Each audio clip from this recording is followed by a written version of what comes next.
The Veterans Assistance Commission of Winnebago County offers 2 transportation services, but one of them is suspended until further notice while they push for more funding. Local medical transportation provided to veterans with one of their vehicles will be suspended until further notice, and that's because the VAC is responsible for operation costs. The commission superintendent says this is a service they wanted to expand, but now has to cut back because their budget is $500,000 than expected.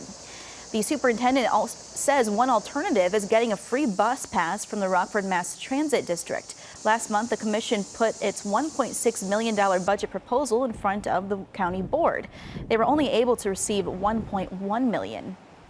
I'm kind of discouraged that a lot of the members of the county board didn't know what we were and what services we provided, that we too are units of government.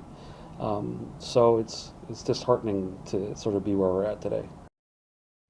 Between the local transportation vehicle and a second one, which voluntarily takes vets to the Madison VA, the commission does anywhere between 25 and 35 transports a month.